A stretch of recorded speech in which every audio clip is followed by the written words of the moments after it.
What's good? How you day going? Morning, evening, night, whenever you're watching this video. I'm not gonna do a long intro. I'm gonna get right to the point. When he first uploaded this video, I thought it was gonna be top 3 places you can't go, but people who went anyways because this title, she ignored the warning siren. I was like, all right, yep, it's gonna be one of those. But as I go to the video, I already clicked on the description. I'm gonna go ahead and read it again though. As I go into it, I see it's just a story. That's a standalone story, I should say, just siren. 7 friends are walking in a New Zealand forest when they suddenly hear a siren. Now, I'm guessing the other 6 friends are like, all right, F that when they hear it and dip out, but this one particular friend is gonna ignore it. I don't know. But yo, either way it go, you wanna check out the original video, blah. If you wanna check out the original video, link will be in the description below, but let's go.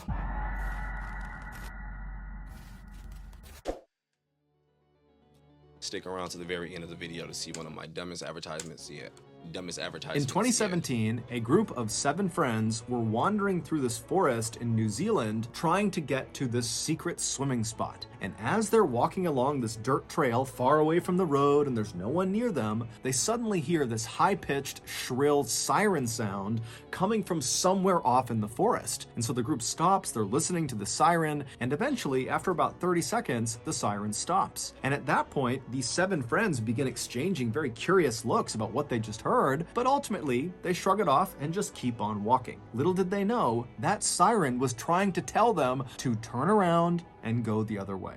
But before we get into that story, if you're a fan of the strange, dark, and mysterious delivered in story format, then you've come to the right place because that's all we do, and we upload once a week. So, if that's of interest to you, please send the like button a beautifully wrapped gift for their birthday, but fill the gift with a spring-loaded boxing glove that punches them right in the face when they open it. Also, please subscribe to our channel and turn on all notifications so you don't miss any of our weekly uploads. Okay, let's get into today's story.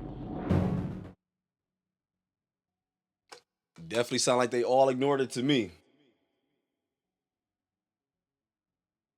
Siren.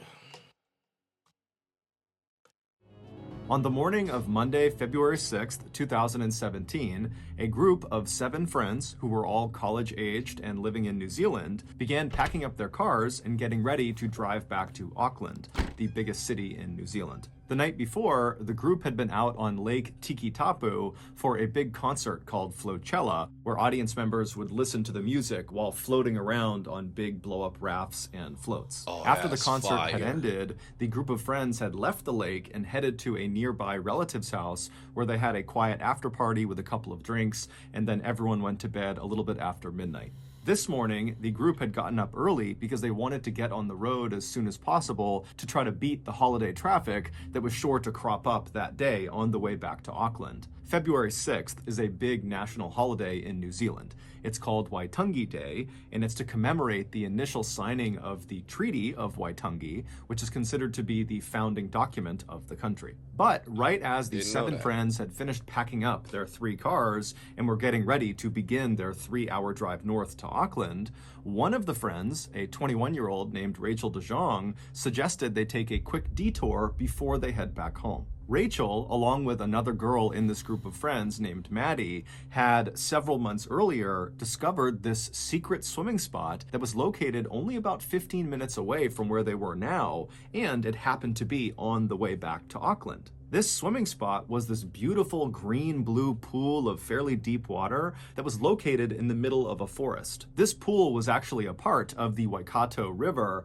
However, this stretch of the river where the pool was either very shallow or dry most of the time. So as a result, this pool actually looked like a standalone body of water. While there was no official trail that led through the forest to this pool of water, there was an unofficial trail. It was basically a dirt trail that cut through the woods that had formed over the years of locals tromping their way to this pool of water. After hearing Rachel's suggestion, the group of friends all agreed that this sounded like a great idea. And so the group piled into their 3 cars, and then by around 11:40 a.m., Rachel and Maddie had directed the convoy all the way to the start of this unofficial dirt trail, which was located right on the side of a winding main road. After pulling their cars safely off to the side of the road, the group got out, and then Rachel and Maddie led them them to the start of this trail, and they began walking through the forest. 15 minutes later, at 11:55 a.m., the group was getting very close to the water because the trees up ahead were starting to thin out. But also at 11:55 a.m., the group suddenly stopped because from somewhere out in the forest, way off in front of them, came this loud, shrill siren sound. And it went on for nearly 20 or 30 seconds, and then it just came to a stop. And the group kind of looked around at each other. No one knew what to make of the siren, and so eventually they just kind of shrugged it off and kept on walking. Within a minute of that siren sound coming to an end, the group had made it to the end of this unofficial dirt track, which placed them at the edge of this beautiful overlook down to the pool they were going to swim in. And so they began one by one climbing down the rocks in front of them, where there were some ropes that had been put up to help people climb down to the water.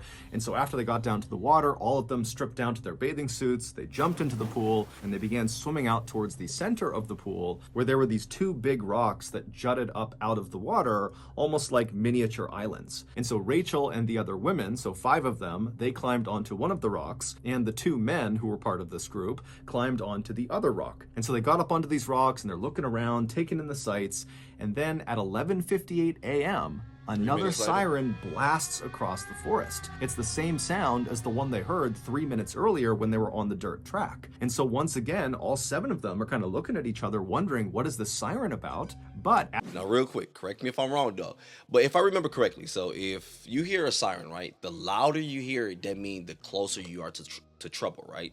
Meaning you want to be far away to the point where you do not hear it at all, or it's really faint. The reason why I think that, I know I got Google, I can Google it real quick, but the reason why I think that real quick, because I remember growing up in Michigan, we used to have tornadoes and tornado warnings, and we used to always, if I can remember correctly, I swear that was like, yo, if you hear the siren, that means you have to get far away from it. Because I remember one year it was real loud. I noticed he did kind of elaborate to make sure we knew, like, yo, this was screeching loud, like, all right, yeah, meaning you are really close to the trouble, right? And then they kept going, whatever. All right, could be wrong about that, but regardless, back to what I was gonna say though. I'm not seeing the danger part before the siren. I'm not seeing the danger part far as them going to the pool so far, because it sounds like you said, an unofficial trail, meaning people are making their way, meaning you're not supposed to go anyway, but yeah, it's building up because obviously people keep going there or whatever. And then also as they got to the lake, it's a rope that people built to help go down into it. Like, all right, this is how you do it. I am kind of picturing, like, is it a volcano or something? Is it gonna get real hot or something? I don't know. Oh shit, let's finish the story. My bad. I was just wondering a couple things though. So once again, all 7 of them are kind of looking at each other wondering, what is the siren about? But after the 20 or 30 second long siren came to an end, they glanced around them and there was no sign of any danger. There was no sign of really anything happening at all. It was just this beautiful, peaceful seeming oasis. And so before long, they had forgotten about the siren again, and Rachel had gotten out her camera and she was taking pictures, and others were taking pictures as well. And then 2 minutes later at 12 p.m., the siren sounded for a 3rd time. Now, at this point, the group has heard the siren 2 other times. And even though the sound of the siren was kind of jarring because it was so high-pitched and shrill and really cut into their ears, this time, because they've heard it 2 other times and nothing happened, they all pretty much immediately wrote it off. So the siren's sounding for the 3rd time, and the group is not really paying attention. But when the siren finally stops this 3rd time, something very different began to happen, and the group immediately noticed it. They real patient. I'd have been gone. Now, I know everyone has a lot to do. Get me out to this prepare goddamn for lake. You'll hear this international siren, my sports nigga. Oh, my season. bad. Let me go back. I'm not about to start today, but yeah. So far, it's sounding like top 3 places people shouldn't win, but your hard hit ass win anyway. That's what it's sounding like so far. I'm gonna let the video finish. I'm gonna leave all the links in my description as well below. Or click the link in the description. Okay, back to the story.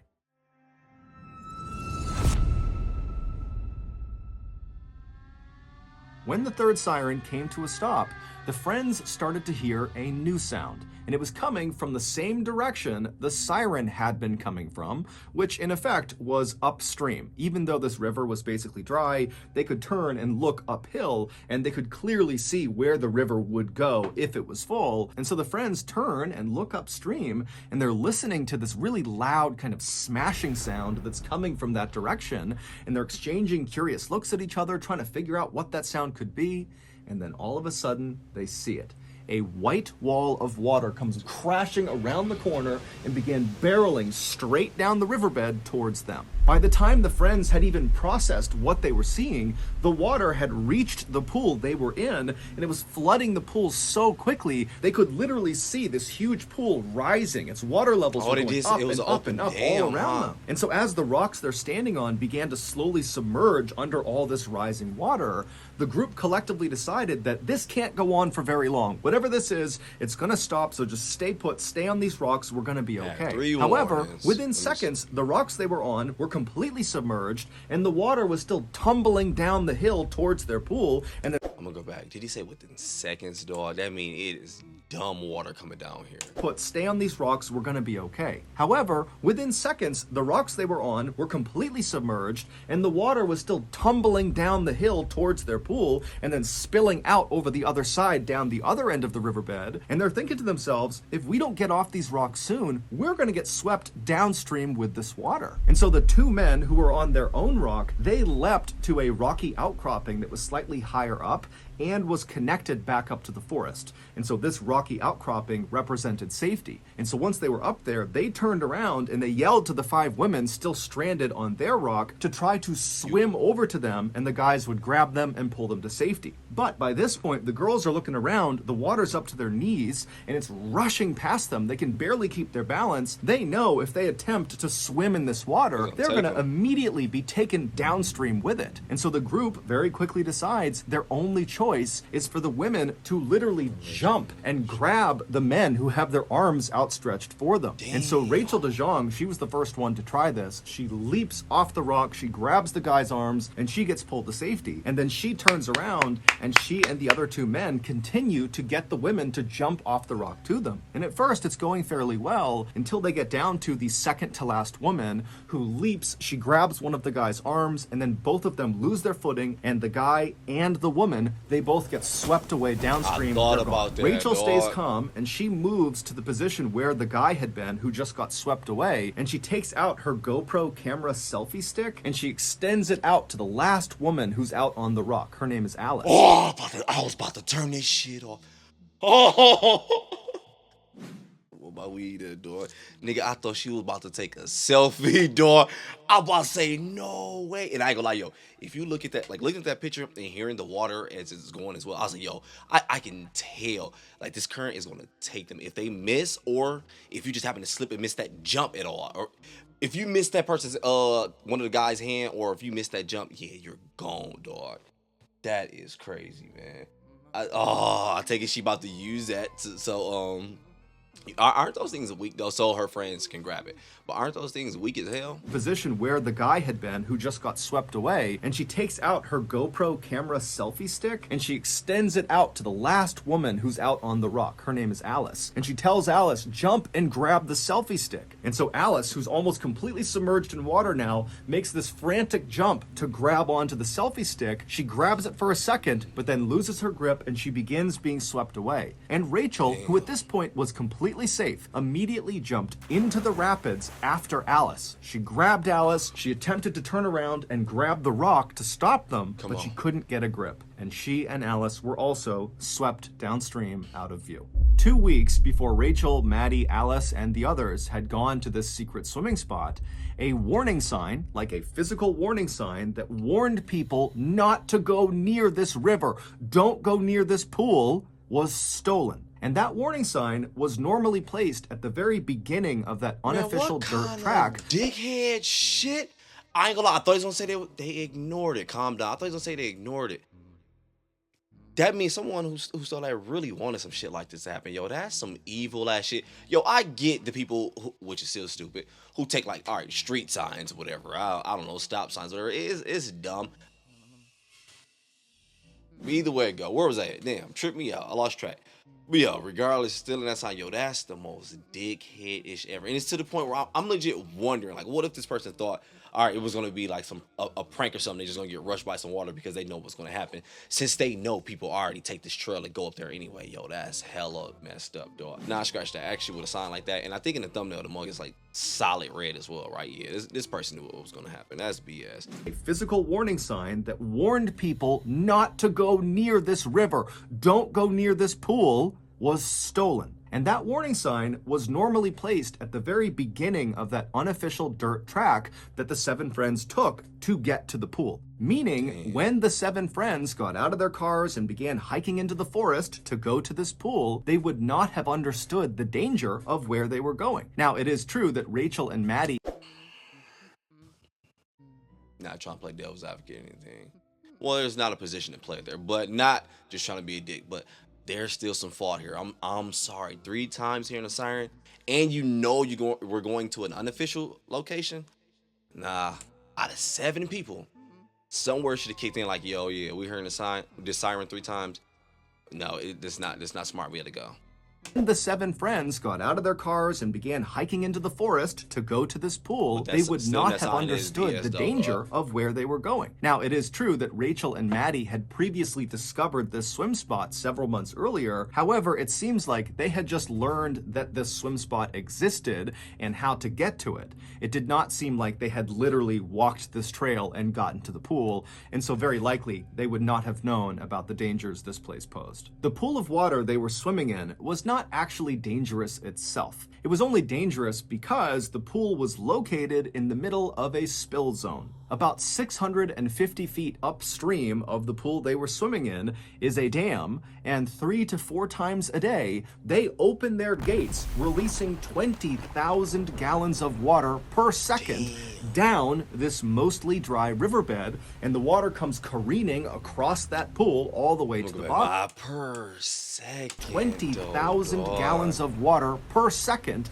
down this mostly dry riverbed, and the water comes careening across that pool all the way to the bottom. The gates stay open for about 15 minutes, and the only reason this is done is for the spectacle of it. It's to show tourists what this riverbed looked like before the dam was built. And what this riverbed looked like before the dam was built was a raging rapid. On February 6th, 2017, the dam was set to spill at 12 p.m.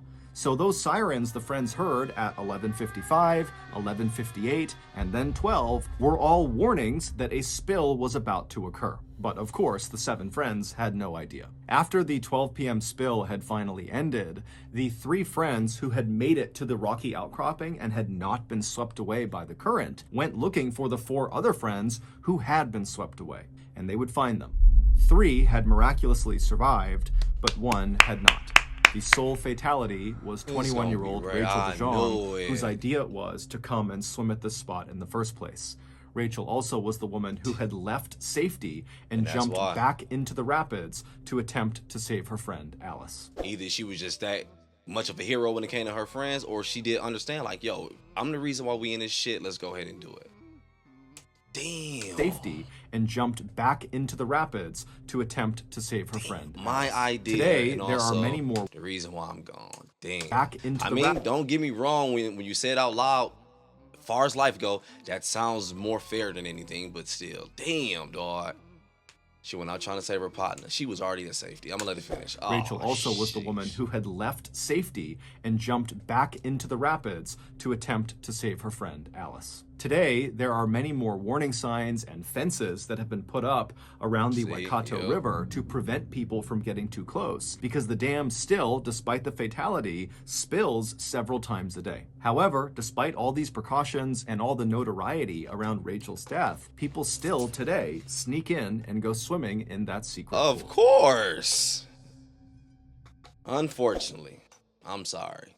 Even when I go, life doesn't stop. Business doesn't stop.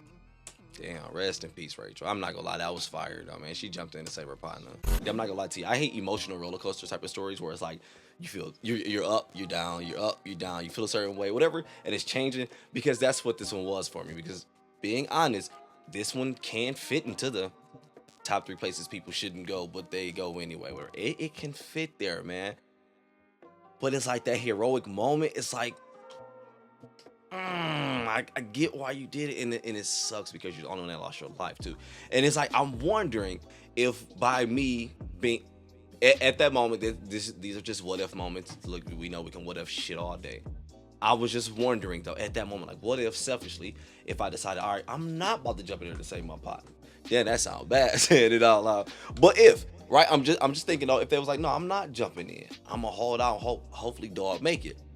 Would they all would have still made it? Because you know that's a butterfly effect. Shit, that would have strayed life in a different way. Because who knows? Maybe she on there trying to get her partner, and maybe some interactions happen where it's changed. Regardless of what happened. But I was wondering, like, okay, so if she wouldn't have, if she'd stayed back, would her other friends would have still survived, and they would have all had made it, and then it just became a story to tell, like, yo, some BS, whatever.